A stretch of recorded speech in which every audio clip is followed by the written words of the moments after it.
Welcome back to the show, everybody. And this guy right over here, Austin, welcome. What's up, sports fans? It's great to finally be back on a podcast.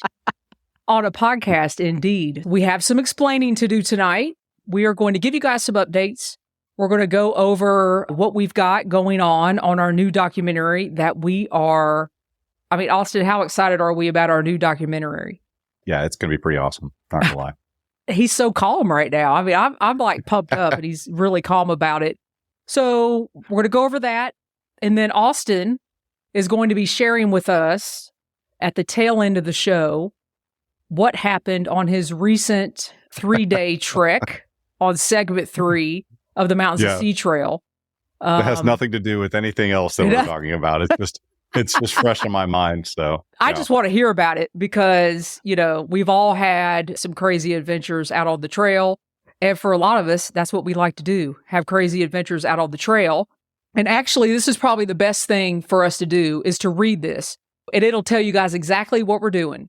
It says, Jester and Austin have shared many podcast episodes together on the Jester Section Hiker podcast, where they've talked about their section hiking adventures, interviewed fellow creators, and shared their own creative endeavors. Would you agree, Austin? I'd say that's a fair guess. Okay. Jester and Austin have now branched off to their own live podcast titled Beyond the Trail. Jester and Austin will continue to share their outdoor adventures, interviews with fellow creators, and updates from their production company. Get ready, everybody. Jester Wallis Productions. It makes sense to call it Jester Wallis Productions. And maybe, Austin, you should tell us why we added the Wallis. So Wallis is actually my middle name. A lot of people, I'm on Facebook as Austin Wallis just because I choose to keep my actual last name off of there. But Wallis is just a family name for me that doesn't really exist anywhere else in my family. So it's just a little nod to my family history to kind of keep it alive. So that's why. It only made sense. Jester Wallis makes sense to me. I don't know why it didn't hit us before. We are excited. Yeah, this is definitely a good fit for us. So, and it makes sense. I'm excited. So yeah, so that's where we are creatively. Jester Wallis Productions is where kind of the professional. I'll use that air quotes professional because I still don't consider myself a professional. But the products that we do as a company will go through Jester Wallis Productions. And I'm personally excited about it because I was telling Julie this. I was like, I miss being on a podcast. And that's weird for me to say because it was a weird thing for me for a while but it's just such an easy, natural way to get out and talk about things that we enjoy talking about. So yeah, I'm excited personally. So I'm glad to be back. Yeah. So as Austin would say, good times. So yeah, so there's the updates. That's kind of what we got going on. And we are getting into the good stuff now.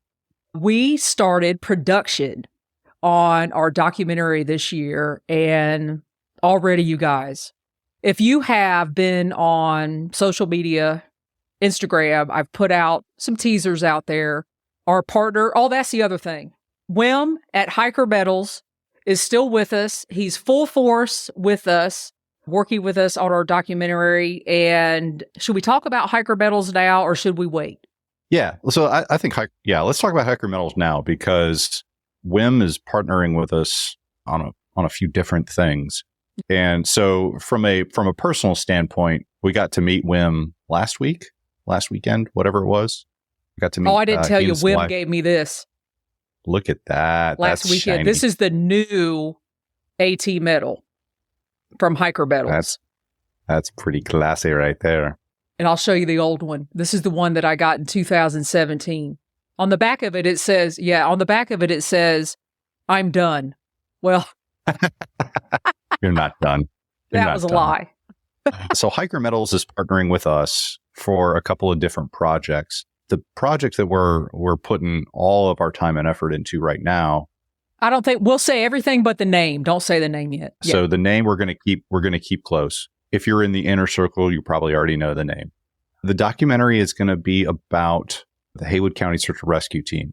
Haywood County being here in North Carolina out in the mountains. There are some individuals associated with that team that we're already, I consider them friends at this point, and we've already just begun this project. But hiker safety has always been something that Julie and I have talked about. Julie talked about it long before I got into the picture. So it's a subject that's near and dear to our hearts. But the search and rescue process, and I'll use that term with a capital P, the process, because there's so much that goes into, if you find yourself out in the woods and you're in over your head or you need help, there is this organization that comes to your aid. And so we want to tell that story, and we want to make it not only a like, hey, let's appreciate these folks that are doing this thing, but we also want to make it a little educational too about hiker safety. With that in mind, yeah, WIM's already put this out, so I'll put it out. But one of the things that Hiker Metals has done as part of this project is actually created a medal for the Smokies 900 miler. And so I will refer you over to Hiker Metals on Facebook and Instagram to go see. I'm going to put the link in the chat right now for Hiker Metals.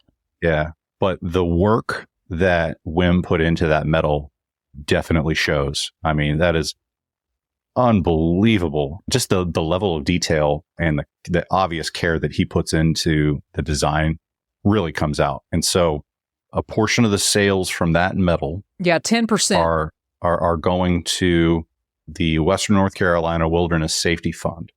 And the proceeds from any funds that we make from the documentary project itself are also going to the Western North Carolina Wilderness Safety Fund. The significance of that fund is that the Haywood County Search and Rescue Team is all volunteer. And still in my brain, I was, talking with some of these folks that are kind of the brains behind the operation.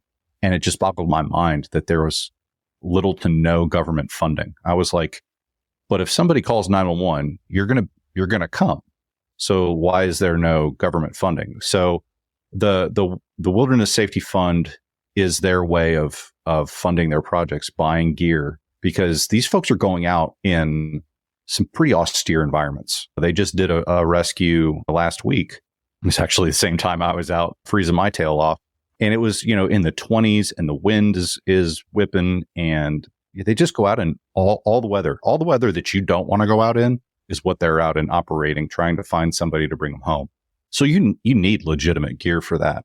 You need legitimate training for that. And that stuff doesn't come automatically. It's something that has to be worked on over time. And so this is our way of trying to help with that process, and not only help financially, but help get the story out, get their message out.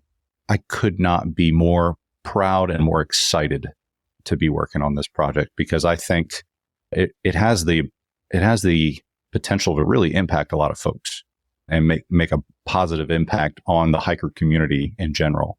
So yeah, I'm super stoked. And the people that Julie and I have gotten to meet during this process, it's such a privilege to just sit down with some of these people.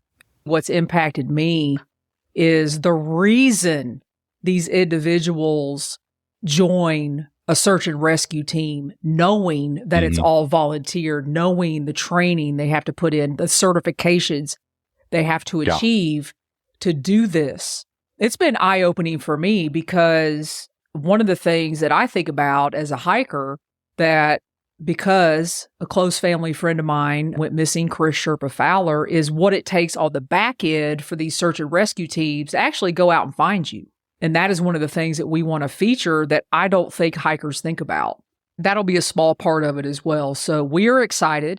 We're excited that Hiker Metals, WIM, like Austin said, we got a chance to meet WIM and his wife, Laura.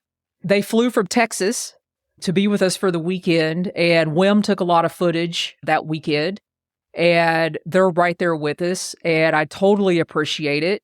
And you guys can help WIM out if you go to his website, hikermetals.com, which is in the chat. He has, how many medals, Austin? 40? 42, I think he said, in addition to the one that he's going to put out about the Smokies. Yeah, he's been putting out some new ones too this year. Yeah. And they're all they're high quality. Like I went and bought, I bought a set of 4 John Muir Trail medals for myself, for my brother, and then our 2 trail friends, TMI and Panic, that we're good friends with now. So like, they're just beautiful little mementos for each trail. And like Julie said, like there's one for the Mountains to Sea Trail. If you're a MSTer, they've all the big trails, but you'd be surprised some of the other trails that he's got medals for. Yeah. They're all over the world. It's not just US. So if you're an international hiker, he's probably got one for you too. No matter what medal you buy, whether you buy the Appalachian Trail, the Pacific Crest Trail, the Continental Divide, 10% of that will go to those trail organizations. And the Smokies 900 miler medal, 10% of that will go to the Western North Carolina Wilderness Fund. And for all you listeners out there, and you could share this whenever you go to the website and buy your medal, if you just type in Jester in all caps, Jester, you will get 20% off. You could use the code. Isn't that a fancy code? It's certainly easy to remember. Catchy. We want you guys to join us, and we want to raise money. And we could say this. I'm not sure Nancy has put it out on her social medias yet, but we are working with Nancy East, and it's her team. And, we want to raise as much money as possible, and that is why we're doing this film. We're very excited about it. I've always enjoyed creating video content. Using video content as a way of giving back is so fulfilling. And like I said, I just could not be happier, could not be prouder of what we're doing and knock on wood, what we're going to do with this project. And then having Wim as our partner, it just feels right because especially getting to meet he and his wife this past weekend, they're just good people. Yeah. And they're hikers just like us. They're hiker family. Just regular people doing some extraordinary things. So yeah, I'm proud to be a partner with them. So we've given you the updates. We've told you kind of what we're doing with the film. And the other thing with the film too, here on the Beyond the Trail, just like we did for the I Am the MST Mountains to Sea Trail film, we're going to have some specific behind the scenes episodes where we actually talk about the filming, how it all impacted us meaning me and Austin. We're going to have Nancy on the podcast. We're going to have Wim on the podcast, and we're going to have a lot of fun on the podcast. I have to tell it. Right before this call, seriously, at 7:00, we were on a Zoom call with another trail organization that wants to work with us, and we're going to do a video, hopefully, fingers crossed. We kind of did a pitch, got to know each other, and we're going to have another film in the works, coinciding possibly with, I almost said the name, with the one we're working on right now. The other one. The other one. Lots of exciting stuff coming. We haven't stopped. We're moving forward. Jester Wallis Productions. We are in full mode, full steam ahead. We'll end this episode because, and I'm going to turn it over to Austin because this is a great story, but I'll give you some context to it. A couple weekends ago, we were in Western North Carolina. It was cold. And we were filming, and, we were there with Wim and Nancy and Haywood County, and hundreds of people, and that's the truth. And Austin was like, yeah, my brother's coming up. We were trying to get Austin's brother to come on and tell part of the story, but he had a prior commitment and could not join us tonight. Austin was like, yeah, I'm going out for 3 more days. I'm going to finish segment 3 of the Mountains to Sea Trail. And I was thinking to myself, God, it's cold. Tell us about your frozen adventure. Well, yeah, the frozen adventure. So I guess it was January. My brother and I have done, for the Mountains to Sea Trail, we've done segment 1, 2, 4. I've done segment 10, and then we did the paddle route 11 to 16. So we've got a fair amount of the Mountains to Sea Trail under our belts, but I'm very obsessive compulsive. And so we've got segment 2 done. We've got segment 4 done, but we didn't have segment 3. So I was like, we need to close this gap. And so January, we were going to do the whole thing. I think we allocated 6 or 7 days. Let's go do this. So literally on my way to the trail that morning to meet Strider, that's his trail name. He's going to go by Strider tonight. My wife called me, and we had some stuff come up with family, and long story short, I only had time to do half of the trip. And we were meeting our shuttle driver, Nate, from Traveling Light. So a huge plug for him because he definitely is was super awesome that day. And I'll get back to Nate here in just a second. But anyways, we did segment 3 from the Pisgah Inn to the Folk Arts Center on the Blue Ridge Parkway. So essentially the Asheville port. We started in just southwest of Asheville, hiked through Asheville, and then finished in northeast Asheville, with the full intention of coming back and finishing the rest, going up to Mount Mitchell and then down to Black Mountain Campground. And so while we were on that trip, we were sitting at a brewery in Asheville, looking at our calendars, trying to sync them up. We're like, let's do whatever it was, that 3 days in March was what we determined we could both do. If you know me, then I live and die by my schedule. And I usually have to plan stuff a minimum of 2 or 3 months out. But ideally, I'm 6 months out to plan anything. And so if that's unless I call and say, Austin, I need you to do X. And then, And that's why I have no vacation left at work because I have to do all that. But anyways, so I'm very rigid when it comes to like, I really don't want to cancel this trip because like I've done X, Y, or Z to be able to be there. So I'm very reluctant to move plans. And so as we approach the date, obviously the weather window, we kind of get a better idea of the weather we're looking at. My brother texts me and I knew it was coming because I was watching it too. He's like, I don't know if you looked at the weather, but on day 1, it's supposed to be rain and 37 degrees. And of course, I was like, oh, well, that just means we don't have to deal with any tourists. So it's like. You're talking about segment 3 of the Mountains to Sea Trail. So I was like, yeah, I mean, that's going to be uncomfortable, but we've done uncomfortable before. My brother and I have hiked hundreds of miles, probably close to 1,000 miles together at this point. So we're very in tune with each other and on trail. Unless he says, hey, I don't want to do this, we're full steam ahead. And so we get out there and we ended up kind of like letting most of the rain kind of wash through. And we ended up getting on trail on day 1 around lunchtime and got in about 10 miles. And it was wet and it was a little chilly, but like totally inside our wheelhouse. Like we got this. So we set up camp on this saddle. And then about 10:30, the wind picked up. And I mean, wind, like it's just true Blue Ridge Mountain wind, like just 30 mile an hour gusts, 40 mile an hour gusts. And then the temperature just plummeted, like well below freezing. And we were Wait a minute. Meanwhile, back at the ranch, I feel like you sent me a picture that first night and you said, there's no bad weather. There's just bad clothing. Okay. Yeah. I was really hoping you wouldn't bring that up. I was trying to find that because I was going to throw that picture up here. He says, oh, there's no bad weather. There's just bad clothing. Meanwhile, it looked like your rain jacket was frozen. It wasn't frozen yet. Yeah. So I totally thumbed my nose at fate. And Julie had sent me a text asking how things were going. And I sent this like big macho picture and I was like, there's no such thing as bad weather, just bad clothing or bad gear, which is true. Meanwhile, I was at home wrapped up in a heating blanket. Like I was like, no, thank you. But Mother Nature's like, Mother Nature saw that text and she's like, oh, I got something for you. So that night, I think I'm comfortable in saying it was the worst night I've ever had outdoors. And that includes all my time in the military too. And because the wind was just howling all night. I got garbage sleep because of it. And my brother and I are both hammockers. Because we were up so high in elevation, we had clouds rolling through, like actual clouds rolling through the campsite all night.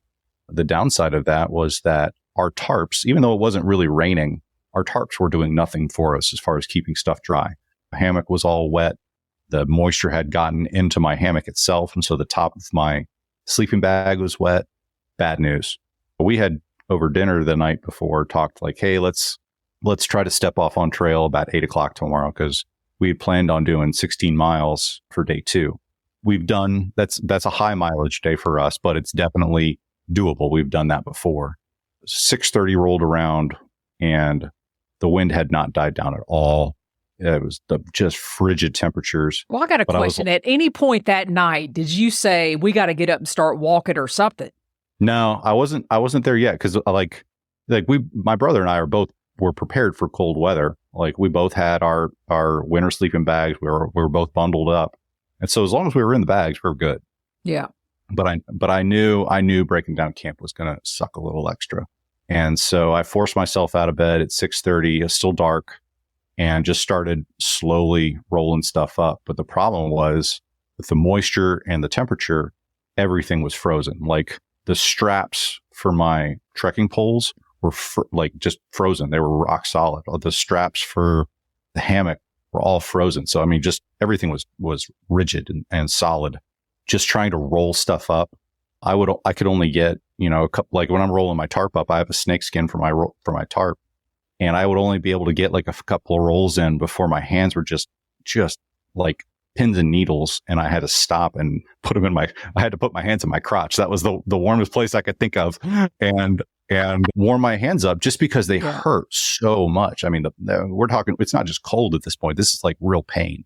We didn't get on trail until 9:30 that morning because my brother was in the same boat. Like we were in a bad spot. Like it wasn't just like that we were cold. It was that we physically couldn't move any faster because. And this was 2 weeks ago. This was like really recent, or was it last week? Yeah. Was that last week? It was last weekend. Yeah. Yeah. Yeah. Last week. And like my brother said, he was having such a hard time. Like he actually had to sit down for a little while because he was getting lightheaded. Like we were dealing with some real stuff here. So what did you guys end up doing? Did you did you guys look at each other and say, that's a wrap? We got to figure out how to get out of here, or no? No. We weren't ready to pull the plug yet. I mean, cause it sucked, but we were still like within our wheelhouse. We were still within our threshold of what we felt that we could handle. And so we stepped off that day, and like I said, we stepped off at 9:30 with 16 miles in front of us. So we knew we were already an hour and a half behind, which equates to maybe 3 or 4 miles of distance, like how far in distance we were behind. And so we're like, well, we got, at this point, daylight savings had just switched. So we're like, we got an extra hour of daylight. We're looking at a solid 8 to 9 hours of hiking, which is a lot, but again, doable. We had a whole bunch of elevation like early on in the day. And I mean, part of it was also my fitness level, and not being physically ready. I just didn't train like I should have. And so it was really tough for me going up those hills. And so it was slow going. And so at 2:00, we had just made it past, Craggy Gardens. So we're going eastbound. So we had just north of Craggy Gardens on segment 3. And it was 2:00, and we had done like 7 miles. That gives you an idea, not only of just, that was for 2 reasons. One was my fitness level, and the other was just the trail was super sketchy because you got snow and ice on all these rocks, and especially up where we were, it wasn't just like smooth, like you couldn't even get a stride in because you're hopping over logs and rocks and going up and down stairs and ladders, and it's rugged hiking. We stopped to heat up some lunch and filter some water. And I'm sitting there, and I'm just like, the reality is like, because we still had 9 miles to go that day at 2:00. And I'm like, that's probably not going to happen. Knowing myself, I was just like, this is probably not going to work. And so I saw my brother over there, and he was heating up a ramen bomb. And I was like, hey, when you get to a stopping point, let's come on over here. I want to see where your head's at.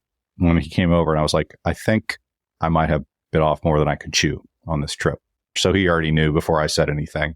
He also knows that's not an easy thing for me to admit. No. And so I was like, so at that point, we're looking at damage control. Like, all right, so what are our options? Miraculously, we still had cell service. And so the first text I sent was to Nate from Traveling Light Shuttle to see where he was. I was like, if anybody's going to come get us, it's going to be Nate. So I texted him, and he's so awesome because it turned out he wasn't going to be able to help us, not because of it wasn't because of anything of him. It was just, there was no way for him to get to us. For those that don't know, the Blue Ridge Parkway, which goes through that area, the Forest Service closed it. So you guys were kind of stuck in there, so to speak. Yeah. Yeah. So a huge shout out to Nate because he was totally willing to come get us. He had just dropped somebody off at the Knoxville airport, and he's like, I'm on my way back. Just let me know where to come get you. And I was like, right on. Because we knew, like Julie just said, we knew the parkway was closed. So there was no way for us to get a car to, the closest possible crossing. But I was like, I wonder if there's some Forest Service roads, the connector roads that might be open, because the Park Service owns the Blue Ridge Parkway, but it's surrounded by U.S. Forest. So the Forest Service owns that. So they don't always necessarily close Forest Service roads, but they might close the parkway. I called Blue Ridge Parkway dispatch, and I was like, this is who we are. This is where we are. We're okay. We're not requesting evacuation. Just trying to get some information to make informed decisions, make smart decisions. The dispatcher was like, we don't have anybody near you. Nobody can come get you. And I asked about, Forest Service roads, and she's like, I don't have any visibility on, the small stuff, but everything that we know of is closed. So how are you feeling at this point, knowing 2 days prior to that, we had just spent the day with several search and rescue teams in that area? I mean, this is real. Well, and I even told my brother, I was like, I will not become a casualty. We're not going to become casualties here. I was like, at this point, we're both, we have food for at least one more night. We have the gear to endure this weather. We may not be comfortable, but we can endure it. So we're okay. But I'm not going to put us in a position that's going to make things worse. So we came up with the plan to get back on the parkway. So the trail, we were only about maybe a mile or two from the next parkway crossing. So at that point, we got on the parkway and hiked to the campsite that was below Mount Mitchell that we had originally tagged to camp that night. And so we cut off actual MST miles, but still ended up doing like 17 miles that day, as we did about 10 miles on the parkway. Was it icy? Were you able to get footing on the road? Okay. Yeah. So the parkway itself was actually gorgeous. And that's where, I posted a bunch of pictures on social media recently. And a lot of the pictures came from that parkway stretch because it was just gorgeous, but brutally cold and very windy. But we did about 10 miles on the parkway and got to where we had originally planned on camping. And then instead of going up to Mount Mitchell, there's a little cutoff trail that takes you from relatively close from the entrance of the Mount Mitchell State Park, takes you down to Black Mountain Campground. It's like a horse trail. And so it was the 7.5 Buncombe Horse miles. Trail, I bet that's what it was. That sounds right. And that was like 7.5 miles. And so our plan was to hike to the campsite, spend the night there, and then hike out to the car. We were both beat. Like I said, we did almost 17 miles that day. So we got to the camp and threw up our hammocks. And at this point, I think I was starting to feel some hypothermia, quite honestly, because mentally I knew I was going. So I'm sitting there just shivering. So you guys get to camp. What time is it when you set up? Just before dark. So it was like just before 7 or 8. And this is the third night. Second night. So Second night. It was 3 days, 2 nights. Yeah. Okay. So we set up camp and I'm just sitting there and I'm just shivering. And I'm not even hungry at this point, but I know my body needs calories. So I'm shoveling some beef stew down my throat. And this is indicative of my mental state. I didn't film anything. From the time we arrived at camp to the time we stepped off the next morning, the camera never went on for me, which I'm disappointed in myself because there's definitely some raw emotion that I could have captured. But I was miserable. I'm not going to lie. I was sitting there eating dinner like this was probably a trip I should have called just because it was so borderline dangerous. What's your takeaway now that it's like 10 days later? Don't do that crap again. Yeah. Down to 16 degrees that night. And I was genuinely worried about our safety. So I told Joe, I was like, if you hear me breaking camp in the middle of the night, I'm going to hike 7.5 miles in the dark so that I don't freeze to death. Because I was genuinely worried about freezing, like literally like dying. And so that just kind of gives you an idea of my mental state. And it was not a good place. I don't like being in that kind of a place. And so we woke up the next morning and we had gotten a bunch of dirty water at our last water stop because we didn't know what, where we were going to be. And so we cameled up, as we call it, with water. And our dirty bags had both frozen, like solid ice. I had 2-liter bag. My Knockfecto 2-liter bag was a big solid block of ice. We didn't have any water. I'd slept with a water bottle. And so but even that had a lot of ice in it. But I was able to pour out just enough from my water bottle to heat it up and then pour it back in the water bottle. So I had something to drink. It was so cold that my brother was able to filter some while we were there at camp, but the water was freezing within 30 minutes. We had frozen water bottles within 30 minutes. So that gives you an idea of the cold that we were dealing with. So we woke up that last morning and determined that it didn't make any sense for us to try to filter water for the hike out because the water was going to freeze in our bottles. in our packs before we could drink it. So we filtered as much as possible, heated up as much as possible, and then just pounded a bunch of water and then stepped off. No water. If you know me, that's one of my fears. So hiking 7.5 miles with no water was a challenge for me, but we made it. I mean, and I told my brother, I was like, I know that from a hiker safety standpoint, that this is bad. Like we should not be hiking without water, but I know where we're going. We're 7.5 miles from the car. We're not going to die. We might be thirsty when we get there, but we're not going to die is what I told them. And so we smoked out and of course we're coming down from Mount Mitchell. So the entire hike out was downhill or flat. So we smoked through 7.5 miles, and got down to the car. What struck me as we were getting down to Black Mountain, and Black Mountain's still up there. Like it's not just, I say down. It's like 1,800 feet or something like that. Yeah. Yeah. It's still up. The temperature change and the weather change was so drastic from the high elevations where we had slept to where, we ended up that day. It's like a tease because, I looked at the weather when we got down to the car. The weather, it was still a sunny day at that point, but it was still in the 30s. I looked at the weather for Mount Mitchell where we were going to be, and it was still in the low 20s with howling winds. And I was like, that just doesn't sound like a lot of fun. Not on Mount Mitchell. I've been warning you about that hike. Yeah. The whole reason I like the winter hiking is because there's nobody else out there, because I really enjoy the solitude and the isolation.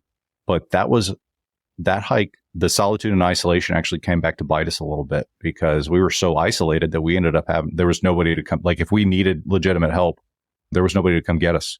So we ended up self-rescue or doing a self-rescue. But that just goes back to, you got to be honest with yourself.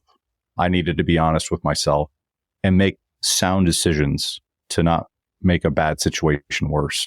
Yeah. So my takeaways are, for me, one is be a little more honest with myself about fitness levels, because I think that could have helped a lot. But then also just understanding, not necessarily, because it's not that we didn't check the weather, but appreciating that weather at altitude is going to be it's just going to be a little angrier.